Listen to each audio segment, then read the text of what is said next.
se ja nacistët Jugoslav. Mi smo more krvi prolili za bratstvo i jedinstvo naših naroda. Građani, agresija je završena. Mir je nadvladao. Hoće gospodin Karadžić više niko, neće više niko možda u Srpsku. Republika Hrvatska proglašuje. Nemojte da mislite da nećete odvesti Bosnu i Hercegovinu u pakao.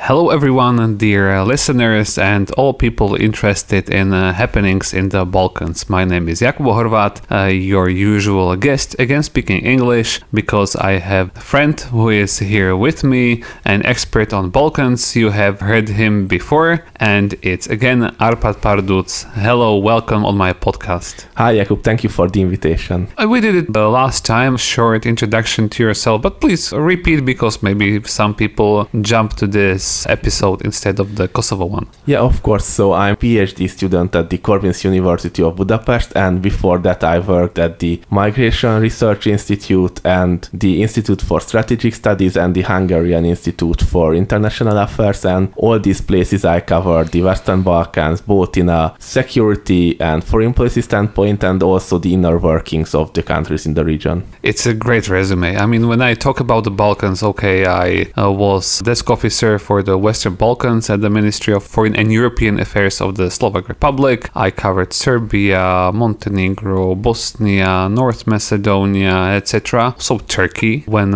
it came up, but I don't have the complex resume you do.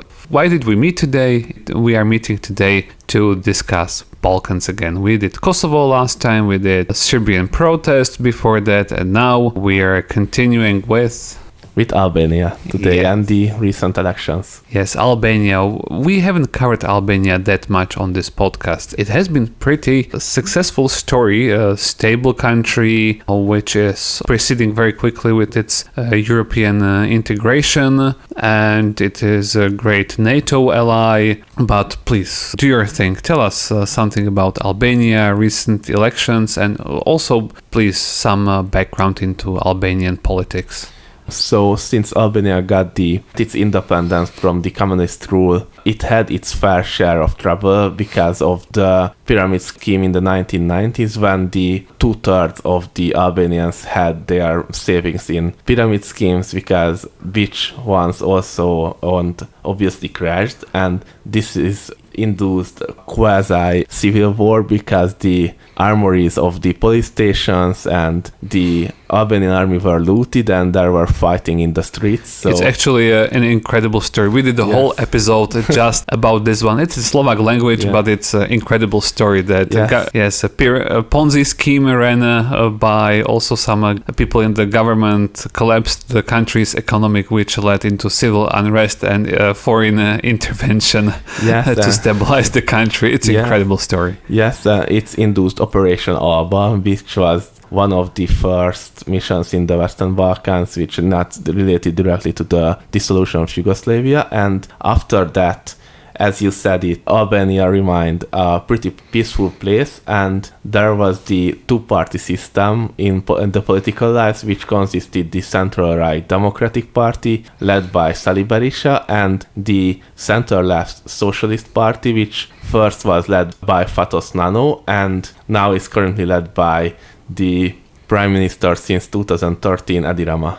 So Edi Rama, I'm sorry to stop you here because we cannot not speak about Edi Rama. He's a very charismatic guy. He has a very unique look. He has his head completely shaven, and he has this interesting way of talking, and he has fantastic. I would recommend everyone to hear him talking at the UN and UN Security Council while they were a temporary member of the Security Council. It's a great stuff. Yeah, and Edi Rama is the mainstay in the Albanian politics, and we can say that he was a painter, he was a basketball player, and he got educated in both in the Albanian academies of art and basketball or sport, and he is coming from a family which was really close with the communist rule.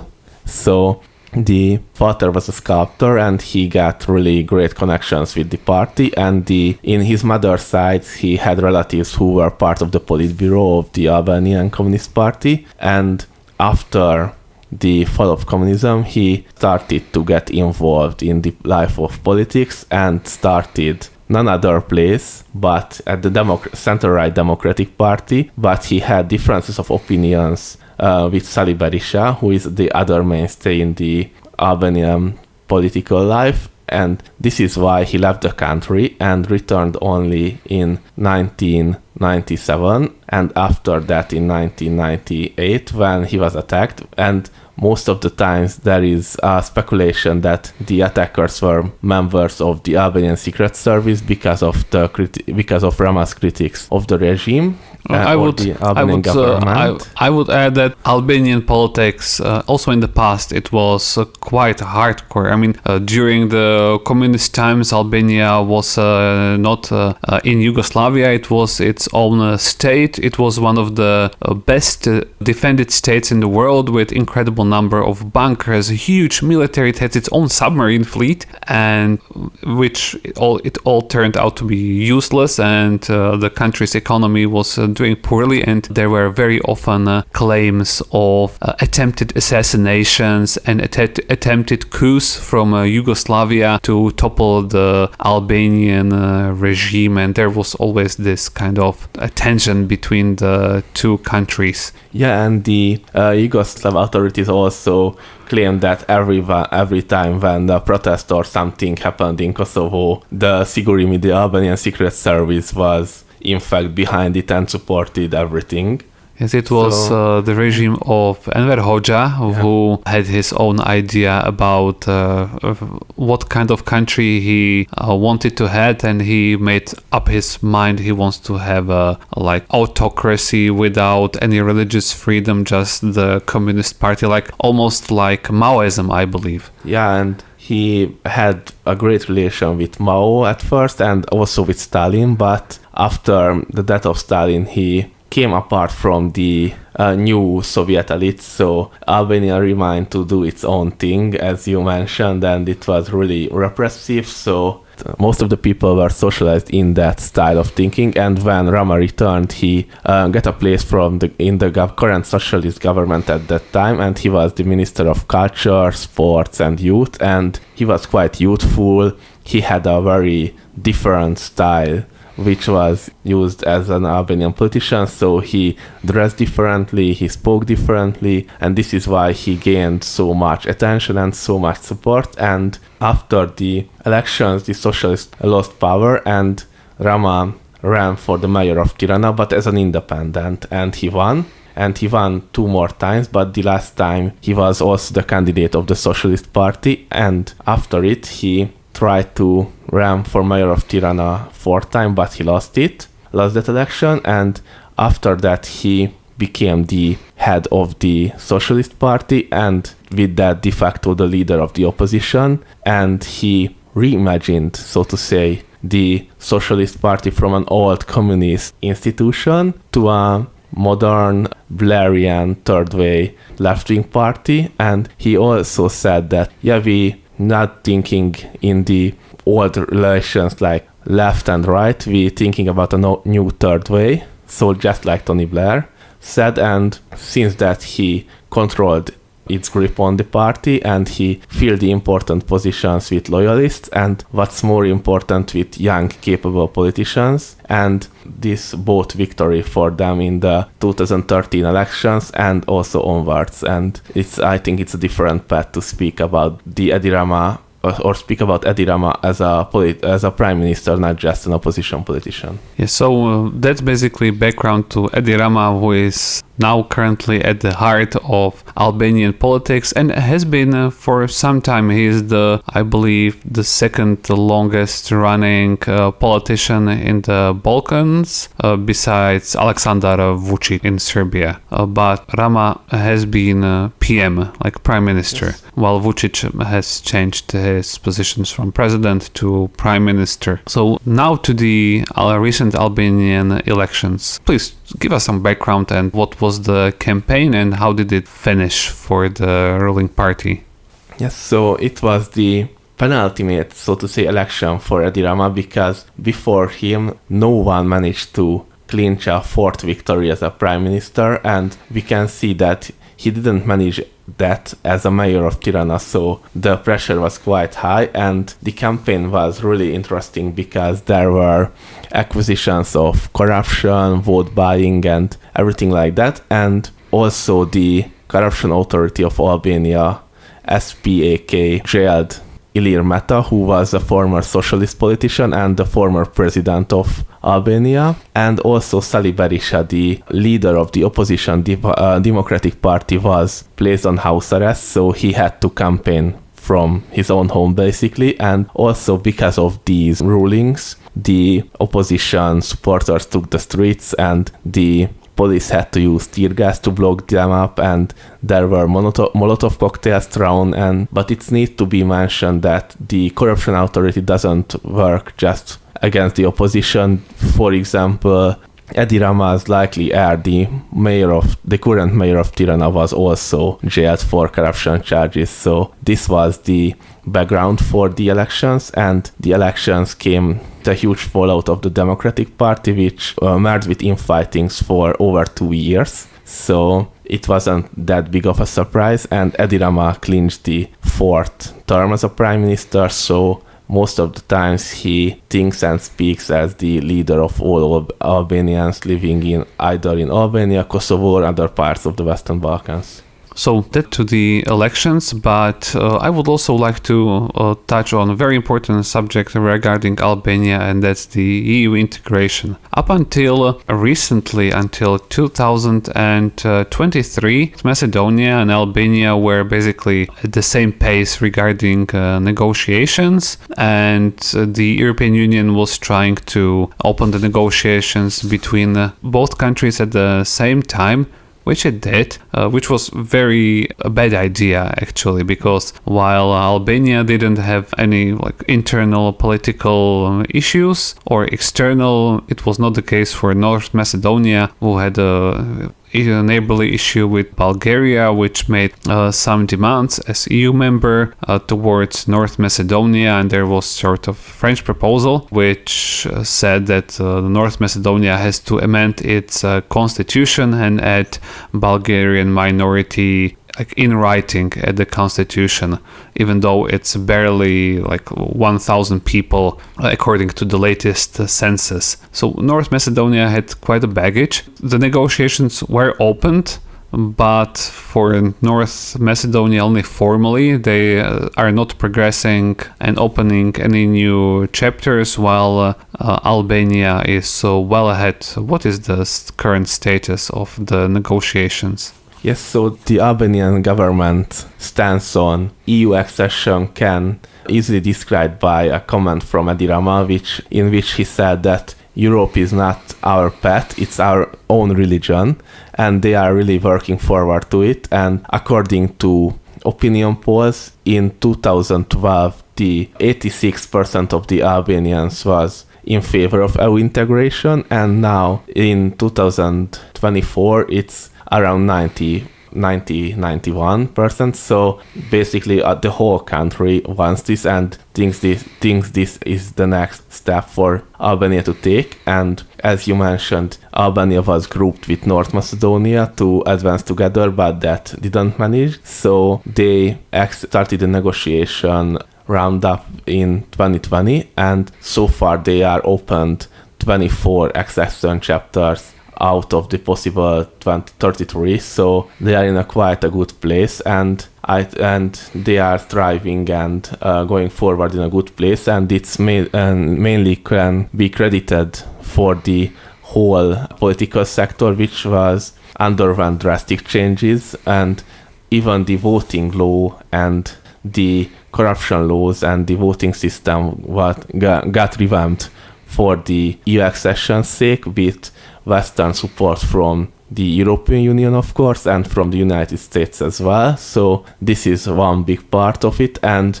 now we can say that Montenegro and Albania are the front runners for EU accession, and most of the timelines mention 2030 as an end goal, but with that I'm a bit skeptical. But I think, yes, out of the countries from the region, these two has the greatest possibility to be members of the European Union.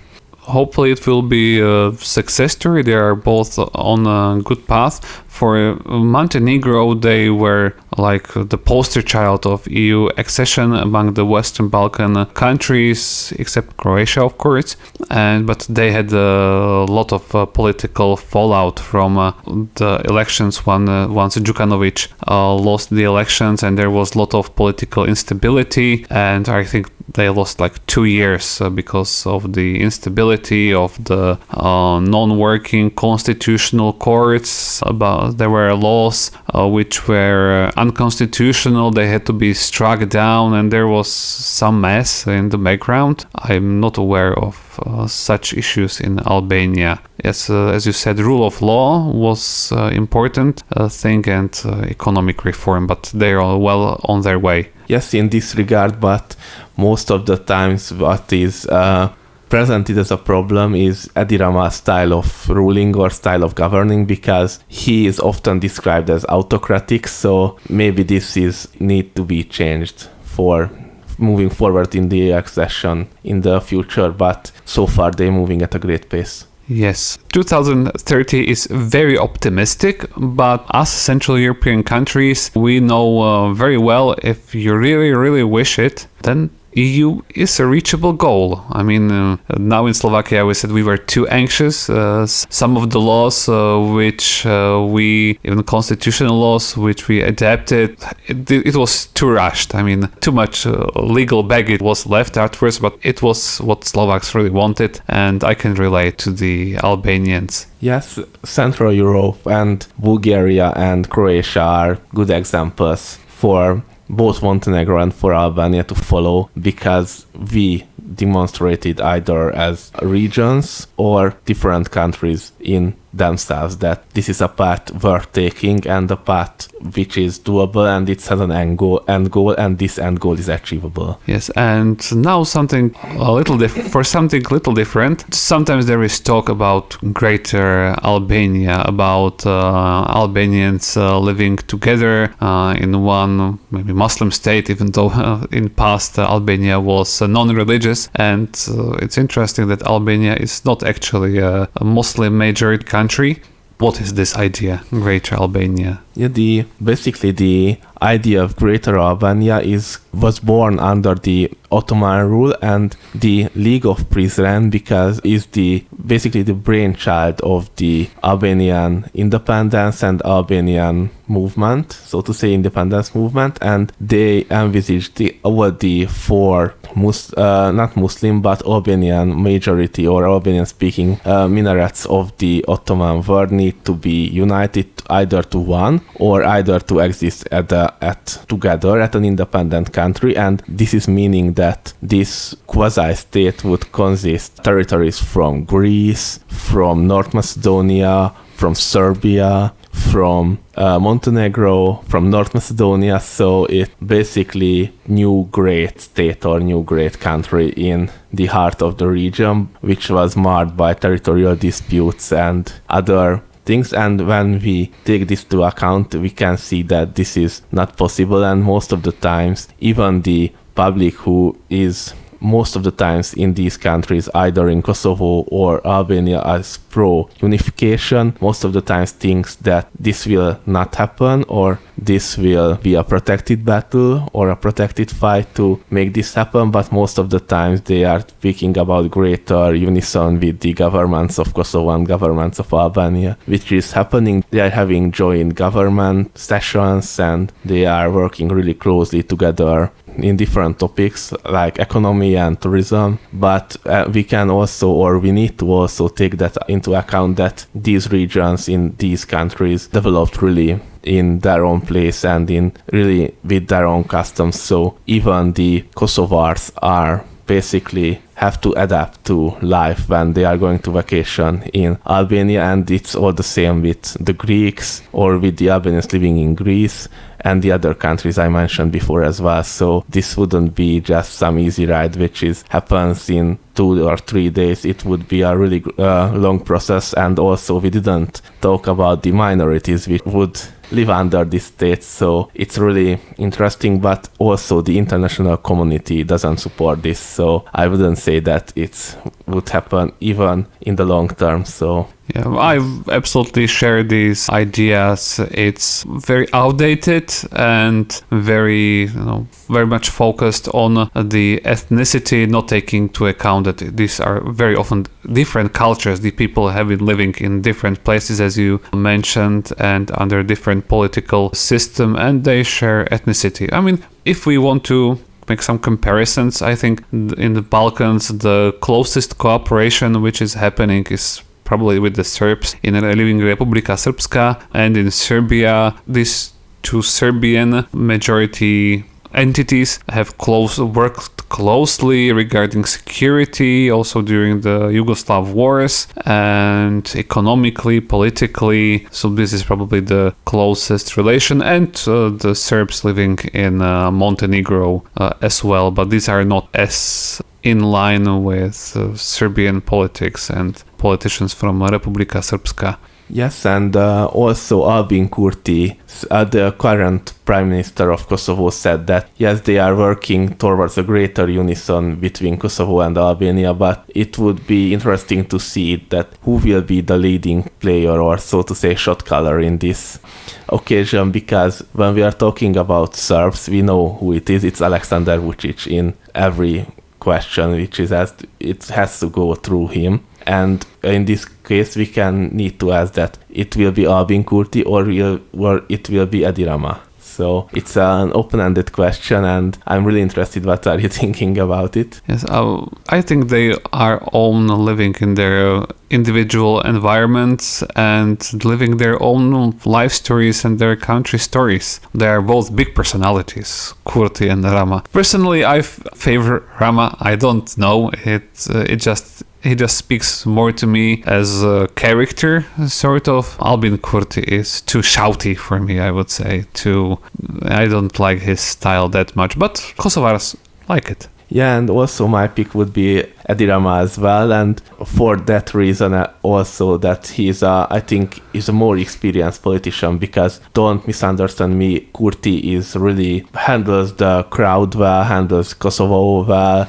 He has unforeseen approval and unforeseen support for its movement, but Edi Rama had to fight with Sali Berisha and he won that fight. He had to fight with Ilir Meta and he won that fight, and he had to fight with another head of the Democratic Party, Luzin Basha, and he won that fight, and he even negotiated a migration deal with Giorgia Meloni, and he also works with the British, works with the Americans, so he is much more versed in the international affairs as well, the EU integration as well, and he also has a more stable country as well. Yes, well, Edi Rama and his governments were the ones who started the EU negotiation process. During his government, they joined NATO. They are a great NATO ally. They enjoy 100% common foreign and security policy unison with the European Union. And Edi Rama is a recognized person in world politics. I mean, he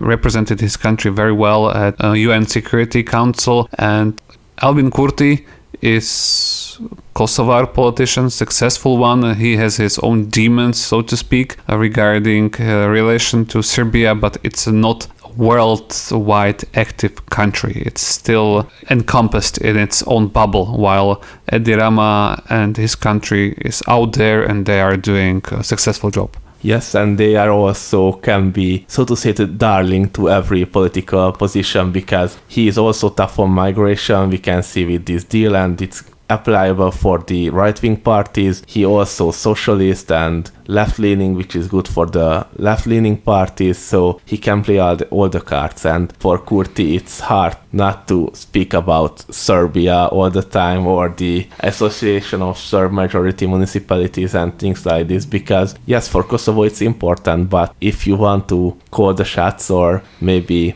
guide other parties or other parts of the region as well, you need to be somebody like Edi Rama, and we can see this through the Open Balkan initiative as well, because he was the main proprietors of it. I would explain the Open Balkans initiative. It's sort of, they call it mini Schengen, or like a Balkans Schengen, where the movement between countries in the Balkans is open.